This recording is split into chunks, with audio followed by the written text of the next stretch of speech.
Alors bonjour, je suis Sophie, la bibliothécaire de cette émission et aujourd'hui j'ai l'honneur d'être avec Jennifer Boussert qui est une couturière hors pair et qui va nous présenter son blog Couture Facile. Et Jennifer, ce qu'il y a de particulier, c'est qu'elle coud beaucoup en ce moment de masques pour la lutte contre le COVID. Alors c'est vraiment d'actualité ce qu'on va vous présenter. Et Jennifer, j'aimerais savoir, qu'est-ce qui vous a motivé à démarrer ce blog? Alors, bonjour Sophie, merci de m'accueillir sur ta chaîne. Alors, ce qui m'a motivée tout simplement, c'est ma passion pour la couture, parce que j'ai toujours aimé ça, tout ce qui est loisirs créatifs. Depuis toute petite, j'ai commencé par réaliser des vêtements pour mes poupées, alors d'abord au tricot, et par la suite, quand j'ai fait mes études, j'ai eu la chance en fait d'avoir une formation de couture. Donc en démarrant là-dedans, c'est vrai que ça m'a confortée en fait dans ce que j'aimais en fait, dans tout ce qui est créatif. Et oui, c'est parti de la passion pour la couture, mais qu'est-ce qui a fait en sorte que de la passion pour la couture, on va se tutoyer, hein, ça fait longtemps qu'on se connaît. J'ai démarré avec le vouvoiement, mais si tu permets, on va continuer avec le tutoiement. Mais alors, tu es parti de la passion pour la couture, mais qu'est-ce qui a fait en sorte que tu as voulu partager cette passion au plus grand nombre en créant ton blog? Alors ça, franchement, c'est difficile d'expliquer pourquoi, mais je sais que à chaque fois que je me lance dans quelque chose de créatif, j'aime bien le partager en fait. C'est comme ça, c'est vraiment au plus profond de moi. Voilà, je vais partager soit des techniques, soit je vais montrer comment j'ai procédé en fait pour réaliser l'objet en question, etc. C'est vrai que j'ai toujours aimé partager. Je pense que j'aime partager parce que quand tu partages avec des personnes, en fait, tu continues de partager ta passion. Donc il y a un échange en fait sur la passion et je pense que je suis un peu peut-être trop à fond dedans, quoi. Et les gens réagissent bien à ce partage parce que tes articles ont été mis plusieurs fois de l'avant par Google. Et ça m'impressionne parce que c'est vraiment pas évident d'être repéré par Google. Comment as-tu fait pour être mise de l'avant par Google? Qu'est-ce que ça prend exactement? Alors, ça prend du temps. Parce qu'au début, quand tu fais un blog, même si tu partages un super article, tu vas pas être mis de l'avant comme ça si facilement. Ça demande beaucoup de temps, donc il faut être patient.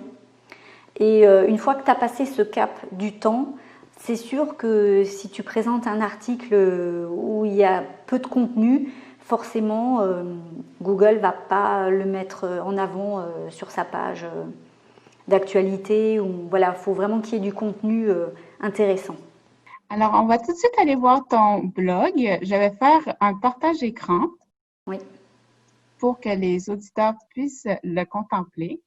Alors, voici. Il y a le blog Couture Facile ici. Je le trouve très joli en passant, très beau, très épuré, efficace. Et j'aimerais savoir, je t'ai dit, pour les gens qui connaissent pas la couture et qui commencent la couture, certifié Burda, qu'est-ce que ça veut dire? Alors, Burda, c'est une marque de patron. Donc, Burda, c'est une marque de patron qui est vraiment très, très connue. Burda fait des patrons qui vont, on va dire, du niveau débutant au niveau expert. Et certifié, tout simplement parce que j'ai passé une certification donc, auprès de Burda qui valide le fait que je sache bien coudre. Voilà. Donc, à partir du moment où je suis certifiée Burda, je peux utiliser des patrons Burda pendant mes cours. Voilà. Parfait. Et là, on voit ici les différentes sections. Matériel de cours. Quelqu'un qui voudrait commencer à coudre, qu'est-ce que tu lui suggères d'avoir? Alors déjà, une machine à coudre. Et une machine à coudre pas forcément haut de gamme. On va dire, vaut mieux une bonne petite machine à coudre dans les 100 euros, entre 100 et 130 euros, on a des bonnes machines qui sont, voilà, on va dire qui ont une bonne qualité et qui permettent déjà d'apprendre la couture. Il n'y a pas besoin d'avoir 200, 300 points de couture différents. Le point droit, le point zigzag, le point de boutonnière et ça suffit. Voilà, on peut coudre après. Alors, quelques points seulement au début. La bonne machine, apprendre quelques points et avec ça, on est parti, on peut faire beaucoup de choses. Moi, quand j'ai commencé à coudre, j'avais une simple machine à coudre. J'avais juste le point droit, le point zigzag et le point de boutonnière. Voilà. Il n'y a pas besoin d'avoir 50 points. Avec ça, on peut déjà tout coudre. La seule différence, c'est quand on va dire, évoluer, on a envie d'avoir une machine un peu plus performante. Par exemple, la machine que j'ai actuellement, c'est une machine électronique. Je peux régler la vitesse, je peux lui dire tu couds un petit peu moins vite. Même si j'appuie à fond sur ma pédale, elle va être bridée au niveau de la vitesse. Ça peut être des choses qui sont, on va dire, des petits bonus. Elle va régler d'elle-même la tension. Donc, j'ai pas besoin de régler la tension en général, on va dire sur quasiment tous les tissus que je couds. Donc, voilà, c'est des petites choses comme ça. Mais on n'a pas besoin de ça pour commencer à coudre, parce que ça, c'est pas du tout, on n'est plus dans les mêmes prix. Hein. Après, on va sur des machines qui vont coûter 700 euros. Voilà, donc une machine à 100 euros, c'est très bien pour commencer, et puis déjà pour voir si on aime la couture. Avant d'embarquer Ah oui. pour une machine, d'acheter une machine plus chère, on achète une machine à 100 dollars, 100 euros. Ça convient. C'est ça que je comprends. Et qu'est-ce que tu suggères aussi pour les bases à apprendre pour ceux qui veulent faire la couture? Parce que tu offres des formations en couture. Oui, alors je propose une formation qui s'appelle Débuter la couture comme un pro. Donc cette formation, c'est une formation qui dure un peu plus de 7 heures quand même. Et j'explique tous les bons gestes à avoir quand on commence la couture. Parce que souvent, je vois sur des forums des personnes qui vont dire « Ah, je n'arrive pas à coudre ». Et on va lui répondre « Règle la tension », mais ce n'est pas ça le problème. Très souvent, ce n'est pas la tension qu'il faut régler, c'est il faut prendre la bonne aiguille, il faut prendre le bon fil. Alors comme ça, on peut avoir l'impression que c'est hyper compliqué, mais non, c'est pas compliqué du tout. Hein. Quand on sait qu'il faut prendre telle aiguille pour tel tissu fin et telle autre aiguille pour des tissus épais, bah, voilà, une fois qu'on le sait, on le sait. Donc, mais il y a plein de choses comme ça qu'on ne maîtrise pas au début. Et alors, si on ne les maîtrise pas, alors là, pour le coup, oui, c'est la catastrophe parce que là, c'est plus une passion, là, c'est vraiment, on s'arrache les cheveux. Donc, Oui, là, c'est quelque chose de vécu. Régler la tension de l'aiguille, pour moi, là, c'était tellement pas évident. J'avais pris quelques cours, puis et j'aime la couture, mais je trouve ça assez complexe. Alors, j'étais heureuse de voir, de découvrir ton cours, qui a l'air vraiment bien fait. Et là, on va en arriver au vif du sujet. Il y a plusieurs articles qui sont vraiment d'actualité. Entre autres, tu fais beaucoup d'objets qu'on peut réutiliser, des objets lavables. C'est la mode des objets réutilisables pour éviter d'avoir des déchets. Alors, c'est la mode du zéro déchet. Ici, tu montres comment faire des lingettes réutilisables et on a les statistiques. Ça m'impressionne. Franchement, là, 600 000 vues. oui. Bravo. Bravo. Et qu'est-ce que tu as fait pour mettre de l'avant? On en a parlé un peu tantôt, mais concrètement, ça ressemble à quoi de mettre de l'avant un tel article pour arriver à cet exploit? C'est rare les articles de blog qui ont 600 000, plus de 600 000 vues. Bah, alors là, tu vas rire parce que pour cet article-là, c'est pas que j'ai rien fait, mais quand je l'ai écrit, je me suis pas dit que j'allais l'écrire pour qu'il soit autant partagé, etc. Non, je l'ai écrit parce que je voulais vraiment expliquer aux gens comment faire ces lingettes, parce que moi, je m'étais retrouvée à un moment donné avec des problèmes de peau au niveau du visage, et j'arrêtais pas d'acheter des cotons jetables. Et quand je voyais tout ce que je jetais juste en une journée, je me suis dit que c'était pas possible. Fallait vraiment que je trouve une solution parce que bon, déjà c'était pas forcément écolo, mais en plus ça me revenait super cher. Donc j'ai commencé à chercher quel tissu je pouvais prendre. J'ai essayé de chercher des tissus bio. J'ai regardé un peu tout ce qui existait. Et cet article-là, eh ben, c'est le condensé de mes recherches en fait. Et c'est pour ça que cet article il a plu parce que ça m'a pris beaucoup de temps, moi, pour faire mes recherches, pour trouver, pour commander, pour tester, pour regarder, voilà, différentes choses. Et c'est ce qui a plu. Et du coup, cet article, en fait, a été partagé énormément de fois. Et d'ailleurs, cet article, il continue d'être partagé. Donc, du coup, en fait, ce chiffre, il continue de monter tout le temps. Mais ça, c'est bien. C'est autrement dit un travail bien fait au départ. Après ça, il porte fruit et il porte fruit à long terme. Oui. C'est ce qu'on voit. Et mais est-ce que tu avais écrit à des journaux spécialisés pour le promouvoir? Qu'est-ce qui s'est passé? Rien du tout. J'ai rien fait. J'ai absolument rien fait. C'est juste les personnes qui viennent régulièrement sur mon blog qui se sont dit « Oh, mais il est vraiment bien cet article, je vais le partager ». Et très vite, hein, mais alors très vite, il a été partagé un nombre vraiment incroyable qui a fait que, voilà, ça s'est fait tout seul. Pour cet article-là, ça s'est vraiment fait tout seul. Et tu as combien d'abonnés en ce moment sur ton blog? Alors, j'en ai combien J'en ai entre 11 000 et 12 000 qui sont actifs. C'est-à-dire que si les personnes ne sont pas venues sur mon blog depuis plus de 6 mois ou si elles n'interagissent pas en mettant un commentaire ou voilà, je vais leur envoyer en fait des messages pour savoir si elles continuent de suivre le blog parce que des fois il y a des personnes qui changent de mail hein, tout simplement et si les personnes ne me répondent pas et que je vois du coup qu'elles ne viennent plus sur mon blog, et le mail en fait est éliminé. Donc c'est vraiment entre 11 000 et 12 000 personnes vraiment actives.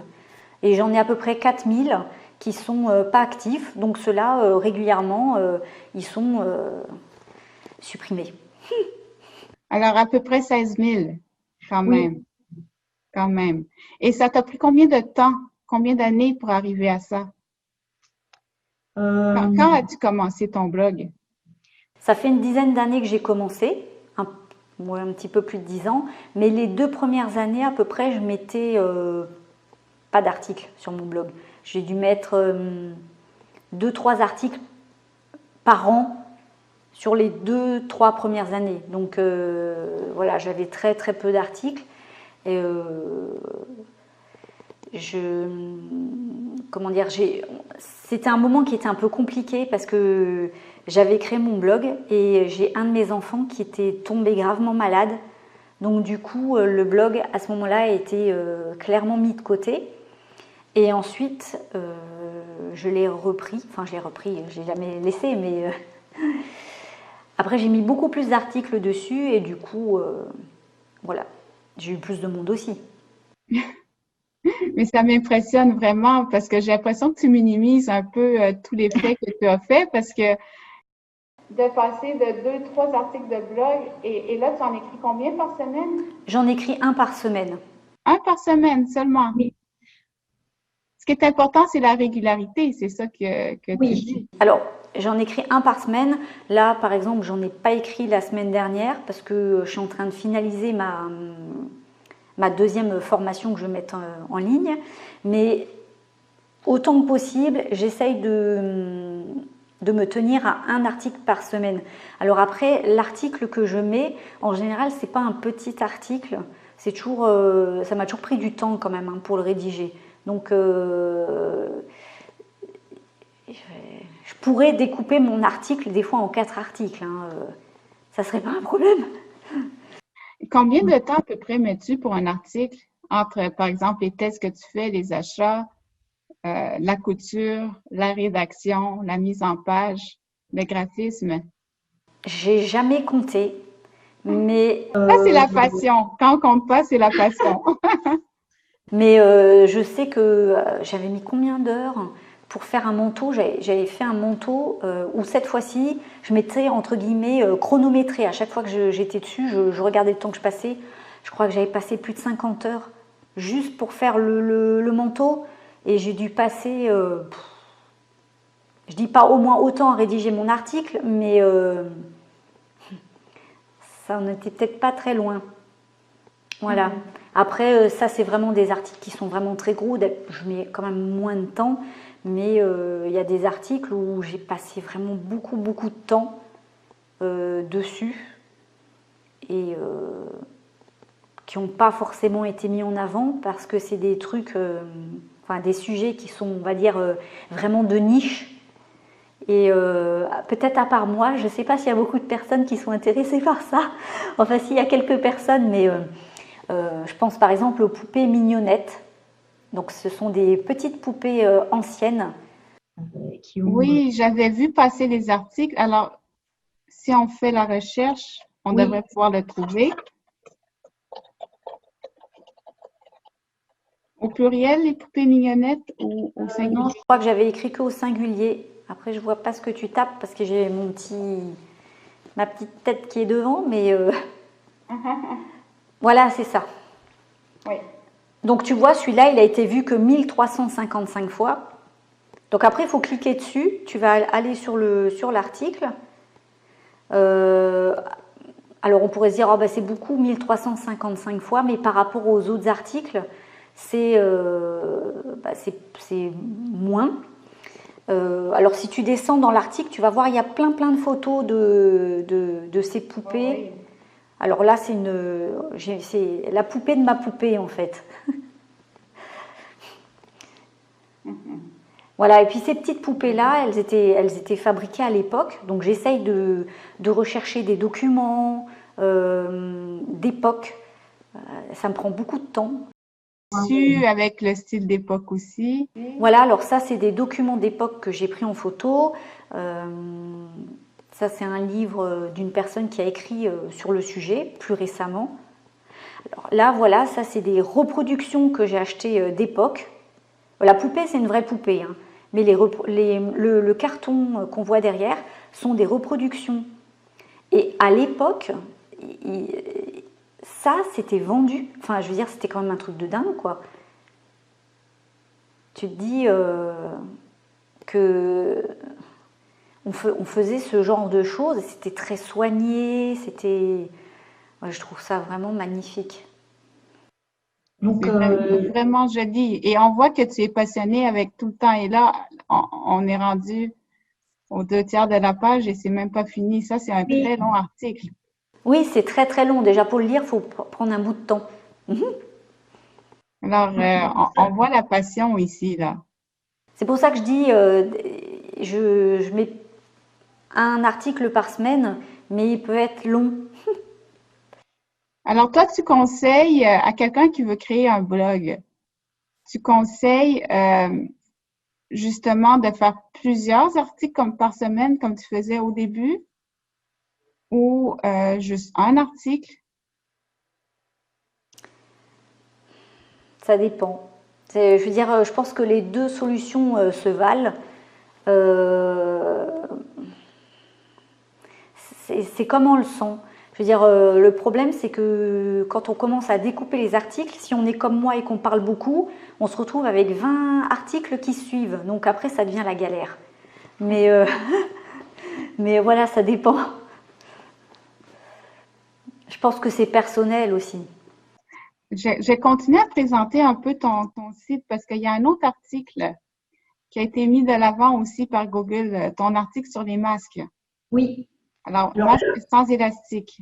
Oui, alors celui-là, il a entre guillemets que 49 000 vues, mais c'est un article qui est plus récent.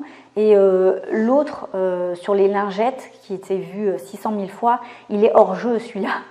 Parce que, en fait, hors concours, hors tout ce que tu veux, parce que en général, les articles, ils sont vus, on va dire, entre 1000 et 2000 fois. Donc, déjà, 50 000 fois, c'est déjà énorme. Et ce qu'il faut se rappeler aussi, on en a parlé, c'est que celui-là a pas été mis de l'avant par Google. Pardon, pas celui-là, mais le premier ici.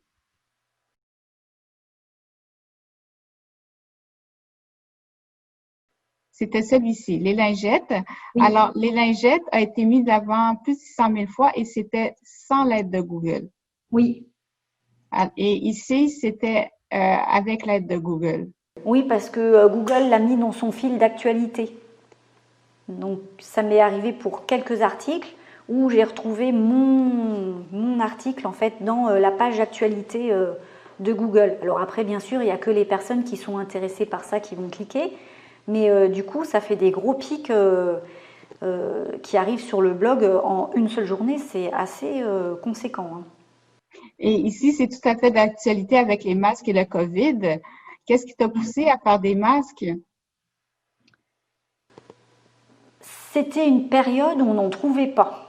Donc on n'en trouvait pas, on ne trouvait pas d'élastique non plus. Donc du coup, comme on ne trouvait pas d'élastique, on ne trouvait pas de masque, j'ai fait un tuto de masque sans élastique.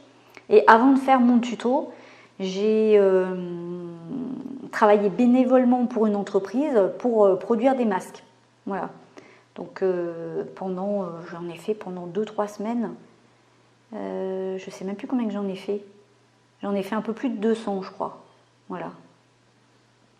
Donc qui ont été tout de suite distribués en fait à des soignants, mais pas dans les hôpitaux, par exemple dans les maisons de retraite, ce genre de choses où eux, ils n'étaient pas prioritaires pour les masques, mais ils en avaient besoin. C'est ça que j'allais demander. Et c'est ça, c'est un don que tu as fait, ces masques. Alors en fait, à la base, l'entreprise rémunérait. Donc, on pouvait choisir de reverser cet argent à une association caritative. Donc, moi, j'ai choisi de reverser l'argent. Voilà. C'est généreux. C'est généreux. Et ça, c'est quand on parle de partage, comme tu me disais au début, c'est la passion qui te fait vivre. Alors, ici, et un autre article intéressant, c'était celui-ci. Alors, un article sur Montessori, alors que c'est une méthode pédagogique qui est assez connue. Oui. Et tu as fait un article qui a été mis de l'avant par Google. C'est arrivé avec plus de 20 000 vues. Oui. Alors, ça aussi, c'est quand même impressionnant. Et tu t'es inspiré d'un livre sur la méthode pédagogique Montessori pour créer du matériel. Alors, en fait, je parle que de ce livre. Donc, je montre en fait toutes les photos qu'il y a dans ce livre en expliquant en fait ce qu'on peut faire si on achète ce livre. Alors pourquoi j'ai parlé de ce livre? Parce que moi j'aime bien la méthode Montessori et même si mes enfants sont grands, j'avais envie encore une fois de partager ça avec les personnes qui lisent mon blog pour leur dire que moi quand mes enfants étaient petits, j'aimais beaucoup utiliser la pédagogie Montessori. Parce que moi à l'époque j'ai fait l'école à la maison à mes enfants. Alors au Québec, aux États-Unis, c'est peut-être quelque chose de courant, mais en France, quand moi je l'ai fait, ça ne l'était pas du tout, hein. Donc c'était plus compliqué qu'autre chose. C'était pas quelque chose de bien vu. Voilà. Mais ici, c'est pas très courant, peut-être un peu plus qu'en France, mais avec le COVID, là c'est devenu. Oui, là c'est différent. C'est devenu la mode même, là, avec le COVID. Oui, voilà, c'est devenu une obligation presque. Mais moi, à l'époque, là, mon aînée, elle a 21 ans. Donc, j'ai fait l'école à la maison. C'était pas courant du tout, hein. Mais là, ça te donne des sujets immenses pour des prochains articles de blog avec toute la thématique de l'école à la maison, parce que je ne sais pas en France, mais ici, oui, les écoles sont réouvertes, mais c'est loin d'être tous les parents qui veulent renvoyer leurs enfants à l'école. Alors, oui. Il y a beaucoup d'enfants qui vont rester à la maison Oui. et ça crée des difficultés aux parents qui ne sont pas nécessairement habitués à enseigner et à travailler en parallèle en même temps. Alors, toi, est-ce que tu vas écrire d'autres articles pour du matériel pédagogique?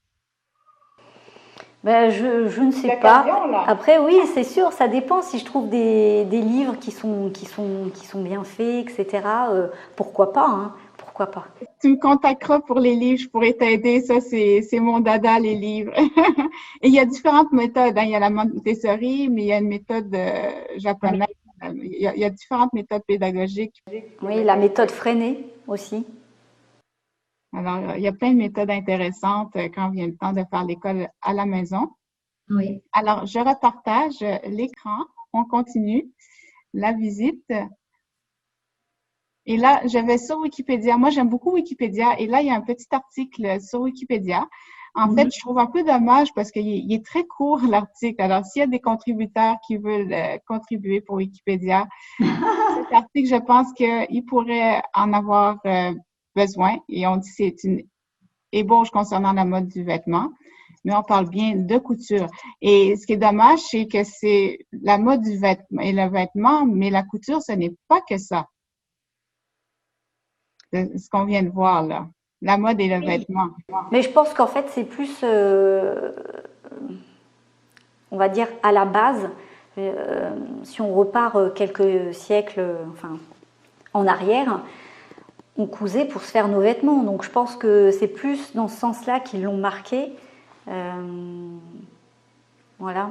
Il y a quelques siècles, c'était ça, mais aujourd'hui, est-ce que c'est toujours ça? Non. Non, mais ceci dit, quand tu vas dans les magasins pour acheter des vêtements, quand tu vois comment ils sont finis, enfin, les personnes qui ne savent pas coudre n'arrivent pas forcément à voir ces détails que moi je vois. J'ai énormément de mal à m'acheter des vêtements dans le commerce parce que je me dis c'est pas possible. L'ourlet n'est pas fini, il y a des coutures qui manquent, enfin ça va pas quoi. Je veux dire ça va pas du tout. Ou alors, ce que j'ai déjà constaté, c'est que les robes sont vendues très cher par rapport à un pantalon par exemple, alors que la robe c'est quelque chose qui est plus facile à coudre qu'un pantalon. Parce qu'un pantalon, d'un point de vue technique, il y a beaucoup plus de détails. La ceinture, ça peut être la fermeture éclair, enfin, il peut en avoir aussi sur une robe. Donc on va dire, globalement, la robe est plus simple à coudre qu'un pantalon. Et pourtant, les robes sont vendues plus cher que les pantalons parce que, on a l'impression que comme c'est un vêtement, c'est une tenue, ben on le paye le double que si on devait acheter son pantalon et puis son pull, quoi. Mais voilà. Donc. Alors, ce que tu portes en ce moment, c'est toi qui l'as fait? Non. parce que comme on dit, le cordonnier, c'est toujours le plus mal chaussé. Et ça, c'est vrai. Parce que là, ça contredit un peu ce que tu dis, ce que tu penses là. Parce que non, pas du tout, parce qu'en fait, je me fais des vêtements quand même. Mais j'en ai pas beaucoup. Je suis plutôt, on va dire, très très minimaliste. Voilà. Et il y a d'autres choses qu'on peut faire avec le tissu, comme le toutou que tu as mis en arrière-plan. Oui, alors le toutou, c'est la peluche pour les Français. On dit beaucoup ici toutou ou peluche. On dit les deux termes, mais toutou est beaucoup utilisé aussi. Ouais. La peluche. Alors, nous on dit, c'est vrai, on dit une peluche. Oui, alors là, c'est une grosse peluche que j'ai fabriquée, mais alors j'ai entièrement fabriquée. C'est-à-dire que je suis partie du monde Pokémon. Je suppose que tu connais les Pokémon. Oui, c'est à la mode, c'est populaire. Oui, et donc ça, c'est une peluche Pokémon. C'est Smogo.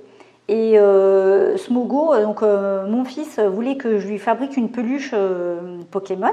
Donc je me suis dit, ok. Donc je suis allée sur le... je ne sais plus comment ça s'appelle, mais c'est le Wikipédia du Pokémon. Donc c'est une sorte... Mais c'est vraiment comme Wikipédia, mais pour tous les Pokémon en fait. Hein. Donc tu as leur taille, tu as tout, hein, à quoi ils ressemblent, etc. Donc je suis partie en fait de la photo de Smogo et je l'ai créé à l'échelle 1/4. Parce qu'au départ, je voulais faire une sphère petite, je ne me voyais pas faire un truc immense tout de suite. Et puis j'ai eu du mal en fait à créer ça parce que moi je voulais une sphère parfaite, mais à l'échelle 1/4. Et tous les patrons que je trouvais en termes de boules, de sphères en tissu, correspondaient pas à la taille que je voulais. Donc j'ai dû commencer à faire une recherche sur une recherche mathématique sur comment on trace en fait une sphère d'une taille précise. Ça a l'air simple, hein, mais ça l'est pas du tout. Non, je sais. Et moi, les maths, c'est tellement pas ma force. C'est une de mes craintes de commencer la couture, c'est que... Ah ben non, ça n'a rien à voir. Non, mais il y a des maths quand même en couture. Oui, non, mais ça c'est moi qui pousse un peu le délire un peu loin.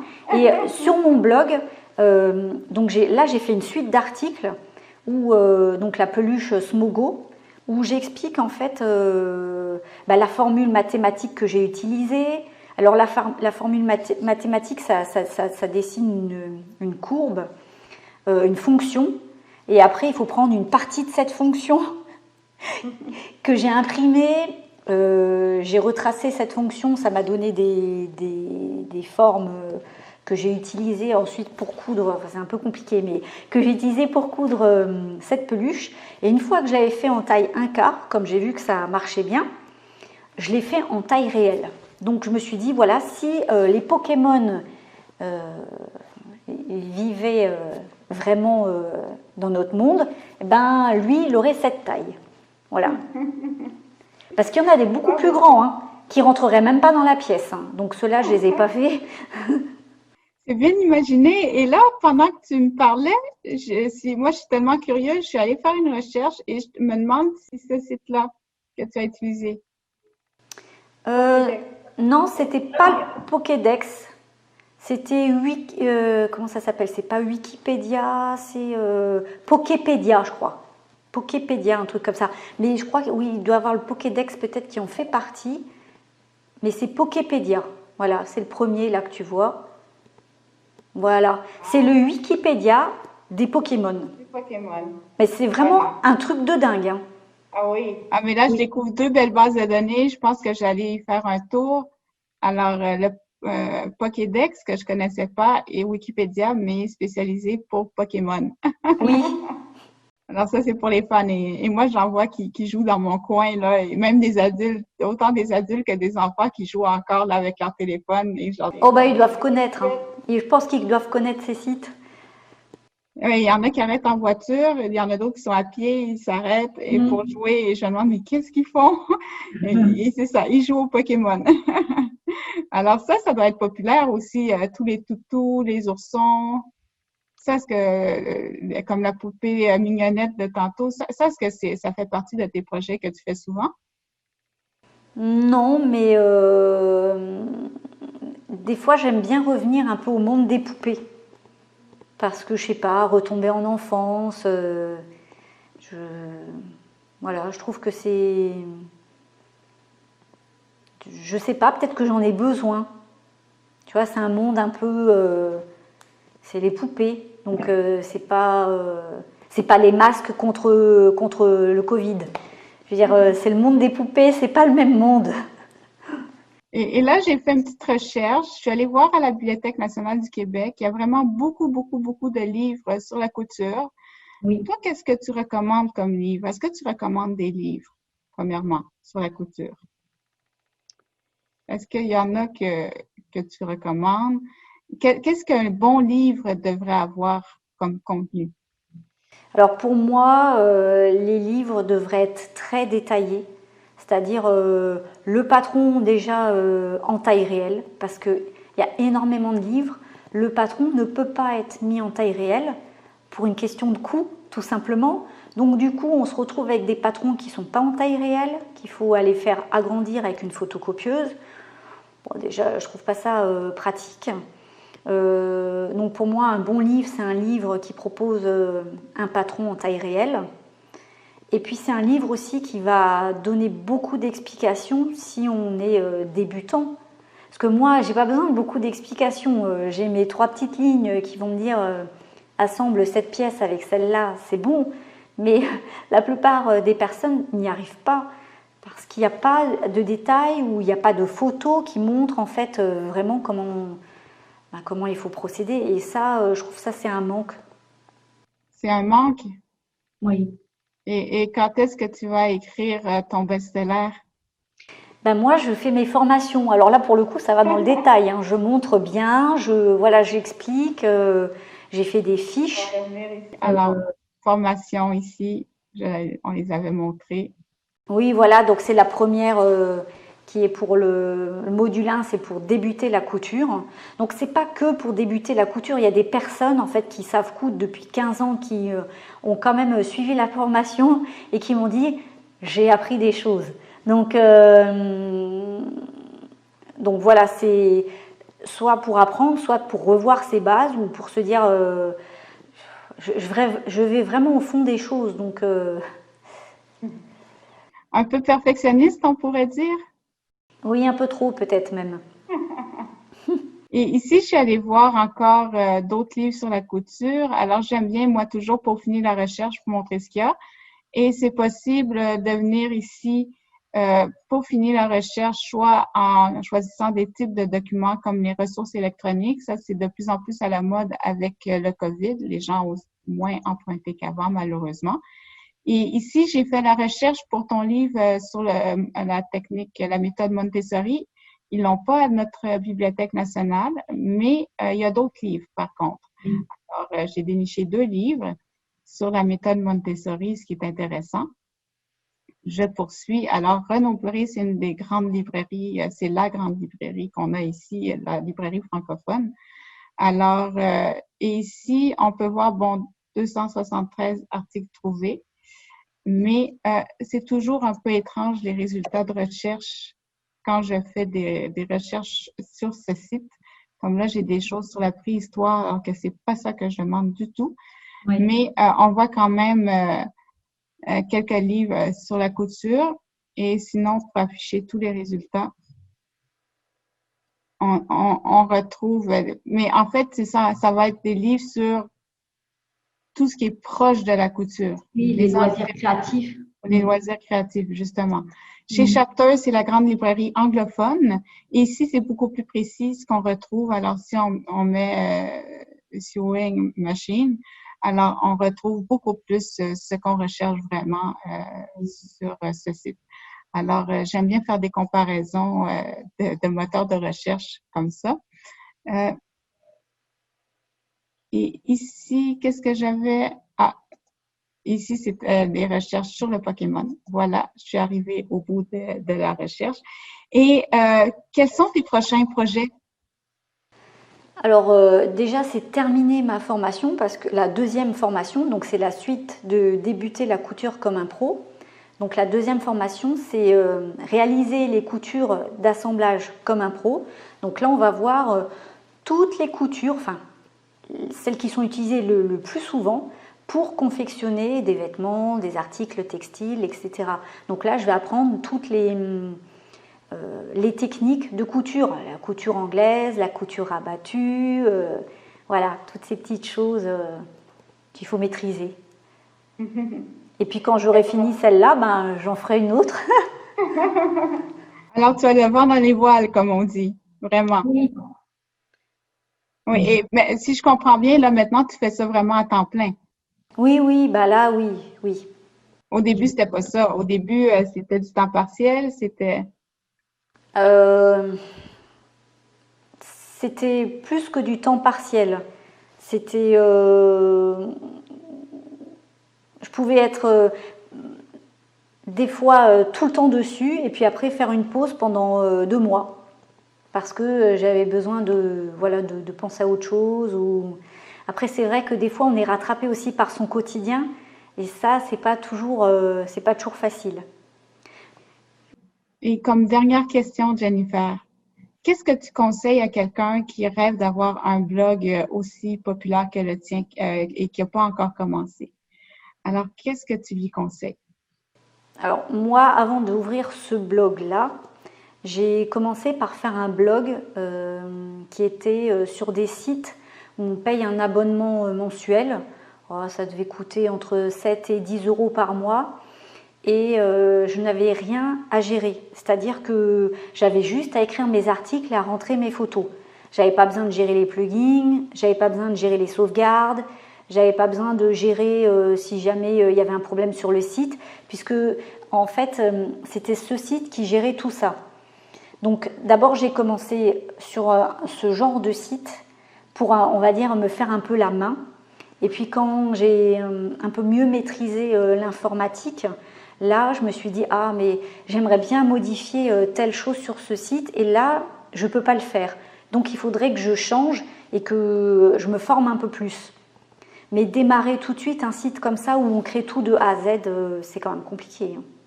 Donc je pense qu'il vaut mieux passer par des étapes où on va payer quelques euros, mais on va tout de suite pouvoir partager sa passion. Mais au moins, tout le côté informatique est géré. On n'a pas à s'occuper de ça. Autrement dit, tu suggères encore une fois, comme pour l'achat de la machine à coudre, de payer le moins cher possible au départ et d'investir en cours de route, une fois qu'on est bien lancé. Oui. Parfait. Merci. Et on va dire longue vie à ton blog. Il est vraiment fantastique.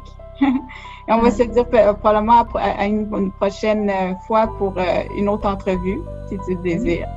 Et puis, alors, je dis, moi, à bientôt pour une autre émission de La Bibliothécaire. À bientôt, Sophie. Merci. À bientôt.